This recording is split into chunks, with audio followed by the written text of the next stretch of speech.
નમસ્કાર મિત્રો, સ્વાગત છે આપણા નવા વિડીયોમાં। આજે આપણે નિબંધ લેખન માટે ભવિષ્યવાણી કરી રહ્યા છીએ।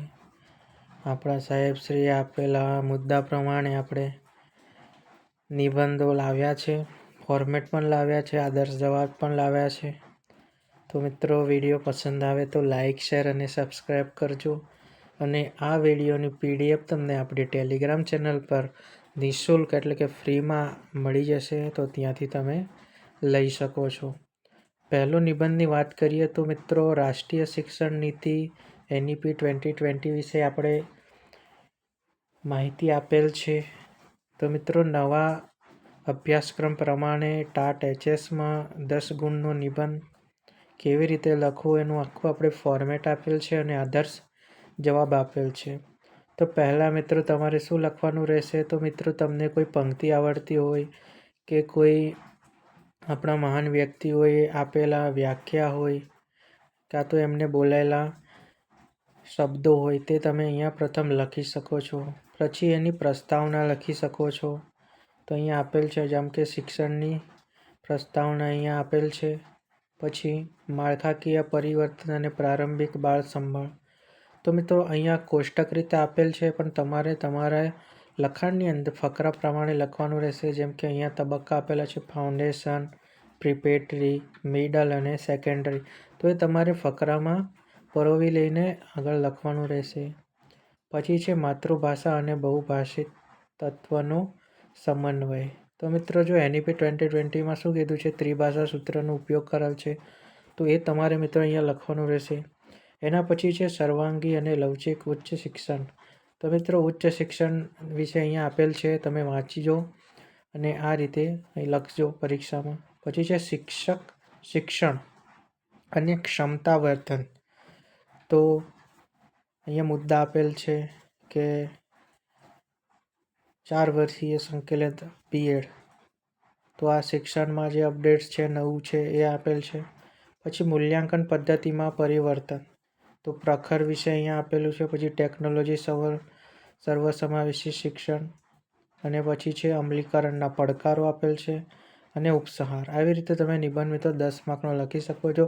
આ આખું ના લખો, પણ આમાંથી ખાલી તમે મુદ્દા પણ લખીને તમે ફકરા બનાવીને લખી શકો છો તમારી રીતે।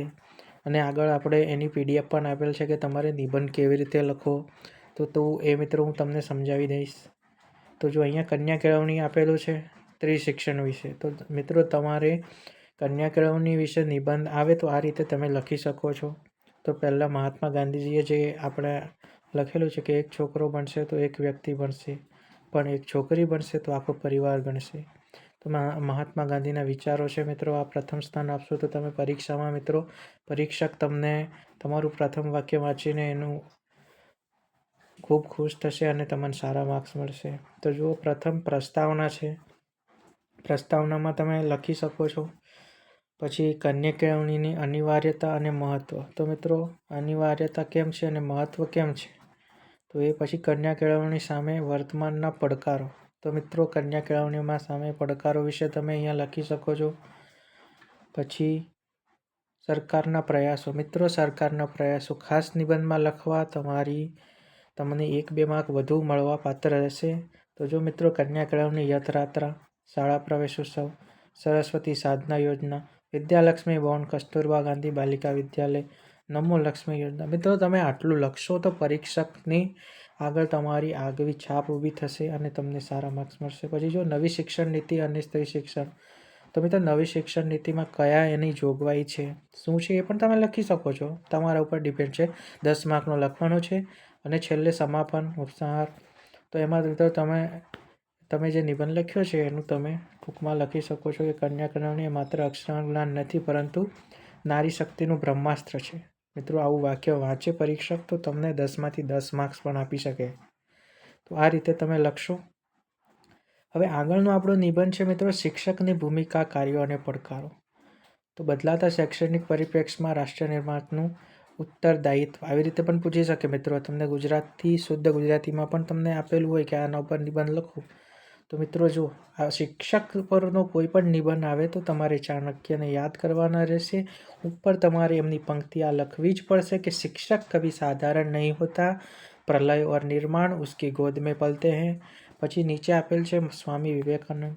તો મિત્રો સાચું શિક્ષણ એ જ છે કે વિદ્યાર્થીઓ અંદરથી સક્ષમ બને, માત્ર બહારની માહિતીથી નહીં। શું કીધું? અંદરથી સક્ષમ। પછી એમાં તમે લખી શકો પ્રસ્તાવના એની લખવાની રહેશે કે કોઈ પણ દેશમાં વિકાસનો માર્ગ તેના વર્ગખંડોમાંથી પસાર થાય છે। શું કીધું મિત્રો? વિકાસનો માર્ગ તેના વર્ગખંડોમાંથી પસાર થાય છે। વર્ગખંડનો હાર્દ શિક્ષક છે। પ્રાચીન ભારતમાં ગુરુનું સ્થાન સર્વોચ્ચ હતું। આવી રીતે તમે મિત્રો પ્રસ્તાવના લખો। પછી છે આધુનિક શિક્ષણમાં શિક્ષકની ભૂમિકા। તો મિત્રો આ રીતે તમે શિક્ષકની ભૂમિકા લખશો તો તમને ખૂબ સારા માર્ક્સ મળશે। તમે આમાં મિત્રો મુદ્દાસર આપેલ છે, પણ તમારે ફકરા પ્રમાણે લખવાનું રહેશે, તો તમારું સારું દેખાવમાં સારું લાગશે। પછી શિક્ષકના મુખ્ય કાર્યો। તો મિત્રો શિક્ષકના કાર્યો આપેલ છે, તો કે નવીન શિક્ષણ આયોજન, ટેકનોલોજી આધારિત શિક્ષણ, સર્વગ્રાહી મૂલ્યાંકન, સહ-અભ્યાસિક પ્રવૃત્તિઓને સંચાલન। પછી છે વર્તમાન સમયમાં શિક્ષણના પડકારો। શિક્ષકને પડકારો મિત્રો આપેલ છે અહીંયા, તો ટેકનોલોજી અને સોશિયલ મીડિયાનું આકર્ષણ છે, સતત અપગ્રેડેશન છે, વર્ગખંડમાં વિવિધતા છે અને બિન શૈક્ષણિક કાર્યોનો બોજ છે। મિત્રો તમે જાણો જ છો આ પડકારો છે શિક્ષક સામે। પછી પડકારો સામે કરવા ઉપાયો। મિત્રો ઉપાયો પણ તમારે લખવા પડશે, તો તમે આ ઉપાય જોઈ શકો। આજીવન વિદ્યાર્થી બનવું પડે છે હકારાત્મક દ્રષ્ટિકોણ સાથે। પછી ઉપસંહાર છે, તો મિત્રો અહીંયા ડૉક્ટર સર્વપલ્લી રાધાકૃષ્ણનું વાક્ય આપેલ છે, દેશના સર્વશ્રેષ્ઠ મગજ શિક્ષક બનવા જોઈએ। શિક્ષક માત્ર આજીવિકાનું રળવાનું સાધન નથી, પરંતુ ભવિષ્યના ડૉક્ટર, એન્જિનિયર, સૈનિક અને રાજનેતાઓનું ઘડતર કરનાર શિલ્પી છે। તો તમે આવું મિત્રો લખશો તો તમને ખૂબ સારા માર્ક્સ મળવાપાત્ર રહેશે। આગલો નિબંધ જોઈએ તો આર્ટિફિશિયલ ઇન્ટેલિજન્સ અને સોશિયલ મીડિયા। મિત્રો આર્ટિફિશિયલ ઇન્ટેલિજન્સનો નિબંધ એઆઈમાં પણ પૂછાઈ ગયેલો છે। તો ટેકનોલોજી એ મહાન સેવક છે, પરંતુ ખૂબ જ ખરાબ માલિક છે, અજ્ઞાન। શું મિત્રો આવું તમે વાક્ય લખી શકો? તમને આવડતું હોય એવું લખી શકો તમે। તો ટેકનોલોજી એક મહાન સેવક છે, પરંતુ ખૂબ જ ખરાબ માલિક છે। તમે મિત્રો જાણતા હશો ટેકનોલોજી સારો ઉપયોગ પણ છે અને ખરાબ ઉપયોગ પણ છે।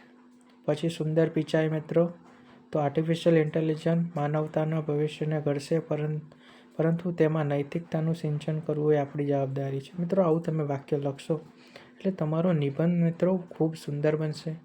તો એમાં પ્રસ્તાવના છે, પ્રથમ પ્રસ્તાવના લખવાનું। તો આર્ટિફિશિયલ ઇન્ટેલિજન્સ વિશે તમારે મિત્રો થોડી માહિતી આપવાની રહેશે। પછી સોશિયલ મીડિયા એઆઈની સકારાત્મક ભૂમિકા અને ઉપાયો। તો મિત્રો સકારાત્મક ભૂમિકા અને ઉપયોગો અહીંયા આપેલા છે। તો વ્યક્તિગત અનુભવ, સર્જનાત્મકના સાધનો, સ્વયંસંચાલિત મોડરેશન, વ્યવસાયિક અને શૈક્ષણિક પ્રચાર, એઆઈ અને સોશિયલ મીડિયાના સમન્વયથી ઉદ્ભવતા પડકારો। મિત્રો પડકારો ખાસ લખવાના રહેશે તમારે। તો ડીપફેક અને નકલી માહિતી। મિત્રો આજકાલ તમે ન્યૂઝમાં જોઈ શકો, તમને આવતું હશે કે ડીપફેકના લીધે કોઈ પૈસાની માંગણી થઈ, કોઈને લૂંટવામાં આવ્યું। પછી ડિજિટલ વ્યસન, માનસિક સ્વાસ્થ્ય પર અસર, data privacy, cyber crime, echo chamber effect. પછી છે શિક્ષણ ક્ષેત્રે વિદ્યાર્થીઓ પર પ્રભાવ। તો મિત્રો હકારાત્મક પાસો અને નકારાત્મક પાસો આપણે મિત્રો બંને લખવાનું, તો આપણી આગવી છાપ ઊભી થાય। પછી પડકારોને સામે કરવાના ઉપાયો। તો મિત્રો ઉપાયો અહીંયા આપેલા છે, તો કે ડિજિટલ સાક્ષરતા, નૈતિક નિયમન, સ્ક્રીન ટાઈમ પર નિયંત્રણ અને છેલ્લે સમાપન એટલે કે ઉપસંહાર તમે લખી શકો છો।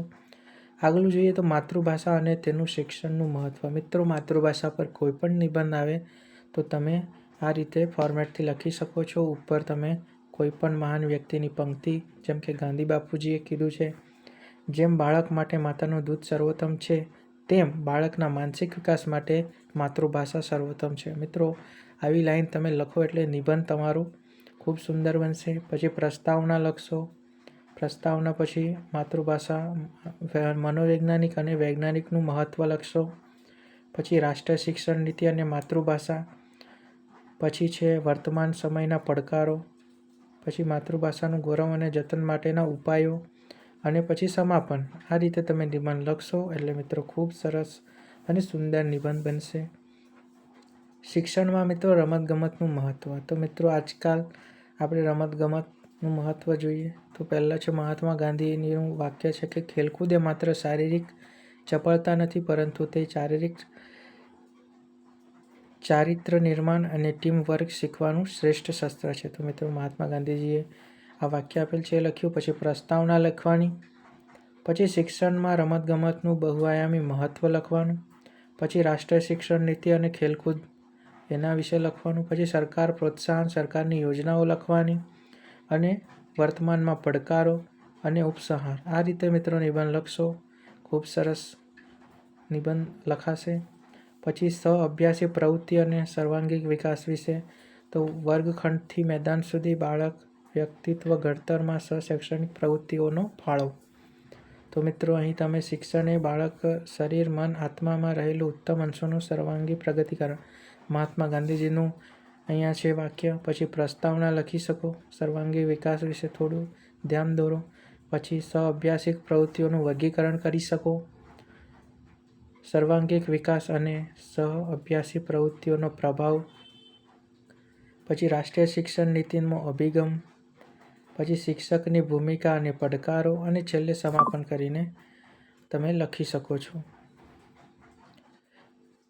આધુનિક શિક્ષણમાં મૂલ્યાંકનની વિભાવના. તો મિત્રો સતત અને વ્યાપક મૂલ્યાંકન અને NEP 2020ના નૂતન અભિગમ વિશે તમને મિત્રો નિબંધ લખવામાં આવે તો તમે પહેલે આવી રીતે કોઈ પંક્તિ ઉપર લખી શકો છો. પછી પ્રસ્તાવના લખો, પછી મૂલ્યાંકનના પ્રકારો લખી શકો છો, સતત અને વ્યાપક મૂલ્યાંકન વિશે થોડી માહિતી આપી શકો. પછી છે રાષ્ટ્રીય શિક્ષણ નીતિ અને મૂલ્યાંકનમાં ક્રાંતિ લખી શકો છો. પછી વર્તમાનમાં પડકારો, આદર્શ શિક્ષકની ભૂમિકા અને સમાપન. આ રીતે મિત્રો નિબંધ લખશો તો તમે મિત્રો ખૂબ સારા માર્ક્સ મેળવશો. અને મિત્રો આ નિબંધ લેખનની PDF મેળવવા માટે આપણી ટેલિગ્રામ ચેનલનું લિંક ડિસ્ક્રિપ્શનમાં આપેલ છે. તમે ત્યાંથી ડાઉનલોડ કરી શકો છો. આપણી નોટ્સ અને ઘણું બધું મટીરિયલ ત્યાં મૂકેલ છે. તો મિત્રો વિડીયો પસંદ આવે તો લાઇક, શેર અને સબસ્ક્રાઈબ કરજો. તમારા મિત્રો સુધી આ PDF પહોંચાડજો, આ વિડીયો પહોંચાડજો. કોઈને પણ મિત્રો મદદ કરશો તો તમને મિત્રો એનું ફળ અવશ્ય મળશે. તો મિત્રો થેન્ક યુ, આભાર વિડીયો જોવા માટે. અને નવીનતમ મટીરિયલ મેળવવા માટે આપણી ચેનલ જોડાયેલા રહેજો. આપણી ટેલિગ્રામ પર મિત્રો વધુ અપડેટ આવશે. વિડીયો આપણે ઓછા આપશું, પણ મિત્રો કન્ટેન્ટ આપણે જે આપશું એ તમને ખૂબ જ ઉપયોગી થશે. તો મિત્રો આભાર.